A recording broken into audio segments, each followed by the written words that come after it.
Hello, I'm Scott Thompson and welcome to After 10. What is the ideal management strategy for a corporation these days? Increasingly, it involves some level of social responsibility, with an eye on helping to solve some of the world's most pressing issues. On today's After 10, we are joined by Keith Darcy. He is the Executive Director of the Ethics and Compliance Officer Association.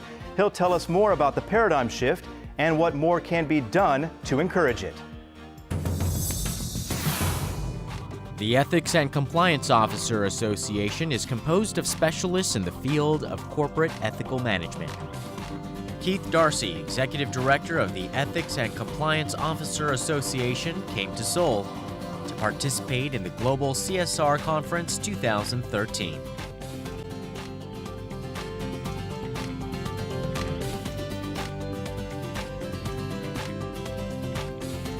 On today's After 10, we are joined by Keith Darcy, Executive Director of the Ethics and Compliance Officer Association, to hear more about ethical management and corporate social responsibility.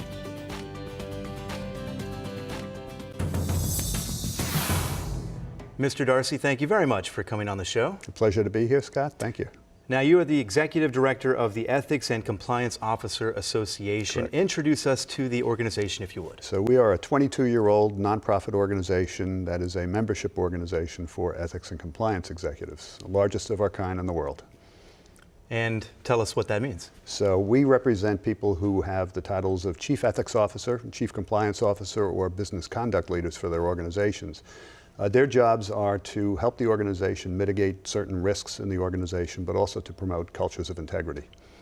And ethical management, that's really the center of what the association does. This is a term perhaps that might not be all that familiar to some people, maybe even some CEOs out there. Tell us what ethical management is exactly. So ethical management is trying to make sure that people in the organization, from the top to the bottom, understand their responsibilities to laws, regulations, company policies, but beyond that, also to the values that are important to the organization.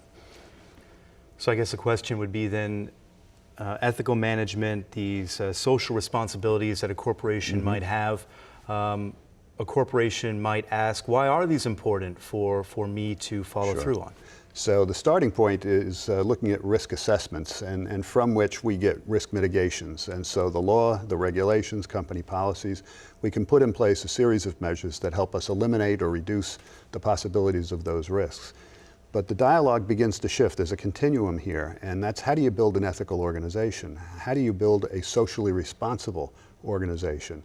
How do you develop socially responsible leaders that will produce a socially responsible organization? The more we can emphasize the good works and avoiding harm on the social responsibility side, the less we have to rely on the formal systems that are in place. And so I'm trying to shift that. We've gotten very good in 22 years in risk management. I'm trying to shift that conversation a little bit to get us really to focus on what does it take to build a socially responsible organization that treats all stakeholders equally the same, does not trade off one stakeholder versus another. So within these corporations, when your association goes in and does these assessments and looks at the issues that they might be dealing with, what are some of the common factors, common things that these corporations are doing that maybe they should be doing a bit better? Well, what are some of the alarm bells that might go off? So the alarm bells are global right now. The biggest risks that we see across the world are the corruption risks. Still a major problem everywhere in the world. There is a convergence about how to deal with these. UN Conventions Against Corruption, the OECD Conventions Against Corruption, Foreign Corrupt Practices Act in the United States, and the UK Bribery Bill are really setting the stage for how businesses need to approach the risks attendant with corruption. So we try and share what those best practices are. And there are significant risks as you go out across the world. But our members are learning as they go along how they can conduct themselves and try and reduce or eliminate some of those risks as they do business on a global scale. And I guess in that vein, some people may look at that situation and question whether they should basically play by a different set of rules if other companies are not. What would be the merits, I suppose, for these corporations to be ethical in their management? It sounds like a common sense thing that you would want to be ethical, of course, in your management, but there may be some corporations out there, I assume there are, that look at the situation and think, otherwise. Yeah, so we've learned over time that reputation risk today is at least as great as strategic, operating, and financial risk. And so the value of your franchise, your reputation, I can tell you there's a financial value to it. It's your market capitalization. For public corporations, if there's a hint or a rumor of malfeasance or corruption, your stock goes down. People don't want to invest in companies that have to spend large amounts of time and money investigating issues that have surfaced through government investigations and so forth, and then trying to pay the price of the settlements thereafter.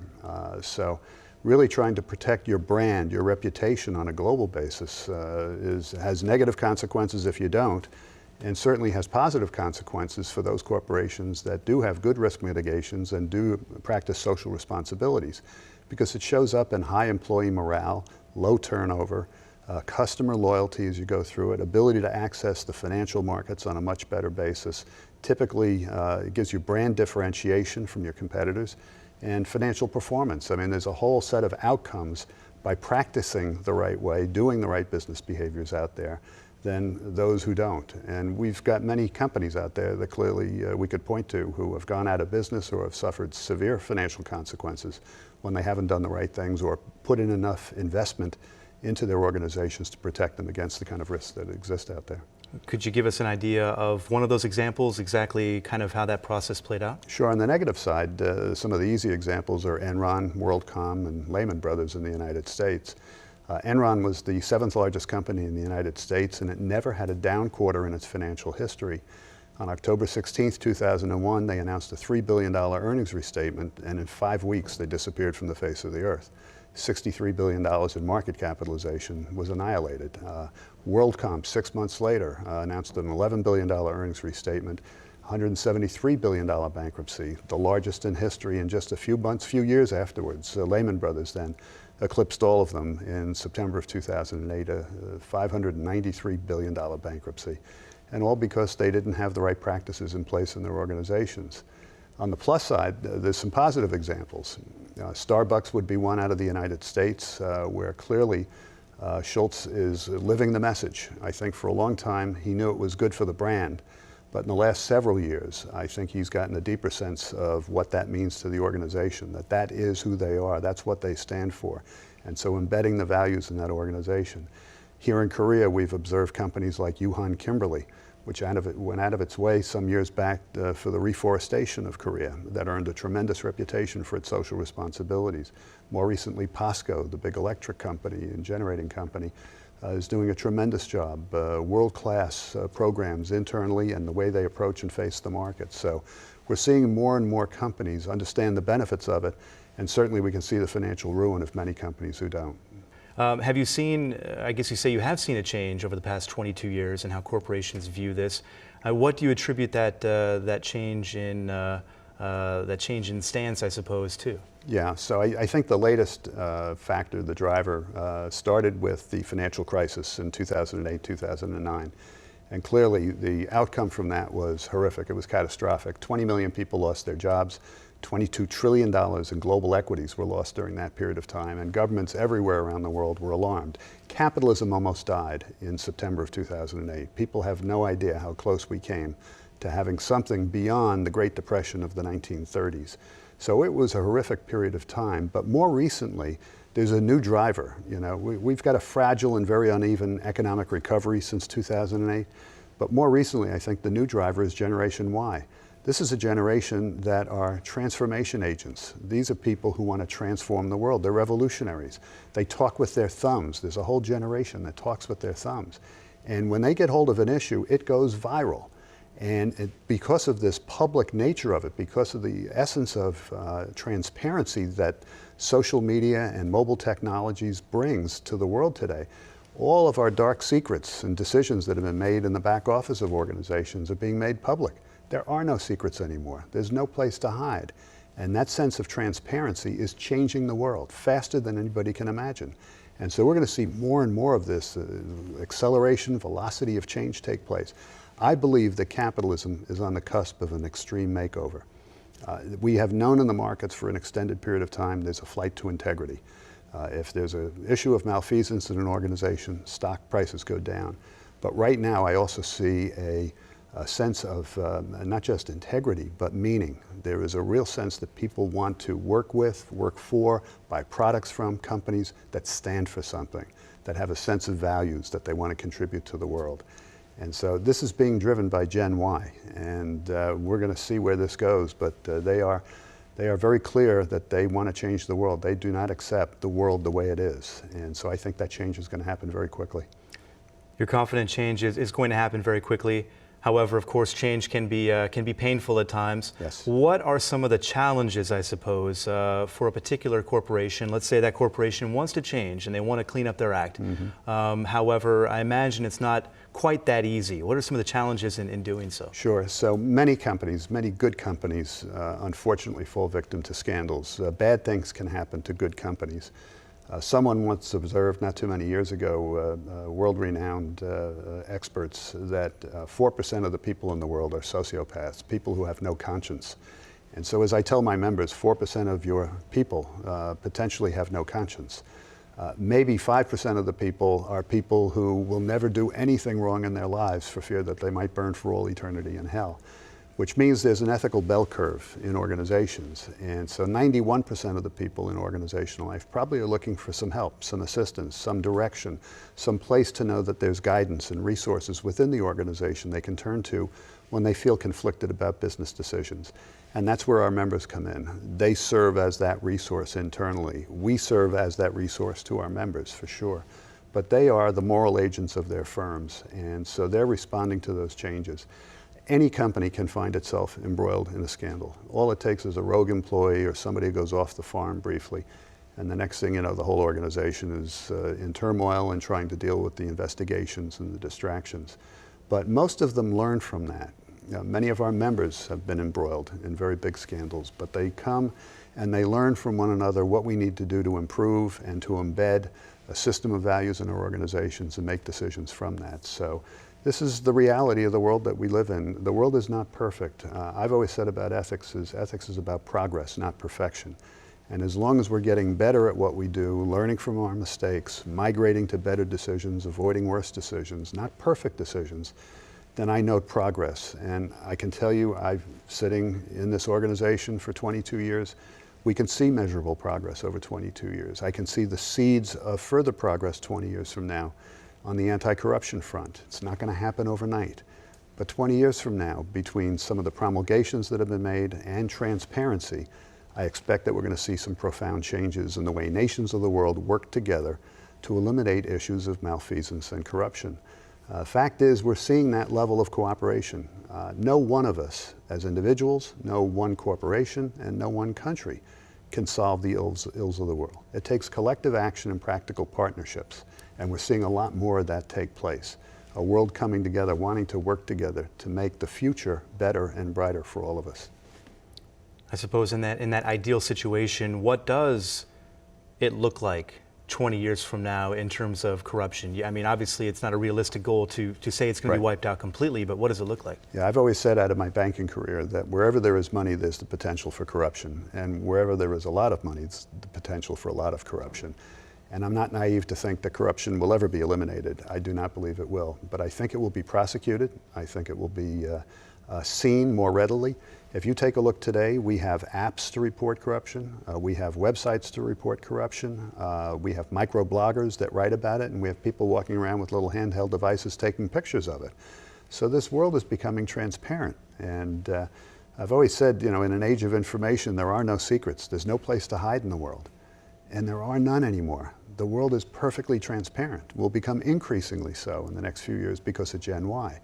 And so the net result is when the secrets get let out of the closet, we can deal with the issues. I've said for many, many years, you're only as well as your deepest secrets. And an organization is only as well as its deepest secrets. And society can only be as well as its deepest secrets. So the first step in the process is to acknowledge what isn't working, is to acknowledge the secrets. That begins the process to try and make change happen and bring good things to bear when we let those secrets out. About 600 specialists in the field of ethical management and entrepreneurs from all around the world gathered in Seoul. We asked them about the significance of ethical management. companies traditionally report on their financial results, but in a sustainable and in a green economy, other aspects also become important that are fundamental to the success of a company and fundamental to our collective success to have a green economy and to have a sustainable economy. And that is to know what we do with nature and to know what the relationship is with society. The management boards of the companies are responsible that first they, in their everyday activities, they speak about importance of ethics and they also do it as they're teaching to others. Second, all employees of the companies have to realize that it is not only working for profit, it is also working in an ethical manner. For that, they will have to do two things. First, they will have to understand if they find themselves in the situation which can be potentially corrupt. And second, if they find themselves in the potential corrupt situation, they will have to be able to make a right decision. Let's set our sights on South Korea for a moment. When you look at the current conditions here among Korean corporations, what do you see? So I see an economy that's growing in a world where growth is not always self-evident. 1.1% GDP growth in the third quarter. 50% of that came from exports, which tells me that the conglomerates in Korea are big in the multinational markets, which we all know empirically to begin with. The other 50% of the growth coming from the domestic side is challenged by an aging population and some of the costs and risks of that are not contributing to the future economy. But what I'm also seeing in Korea, of course, over the last 30 to 40 years is enormous progress. I mean, this nation now sits as the 4th largest economy in Asia, 13th largest economy in the world. And that progress is enormous, and Korea is to be congratulated for that progress.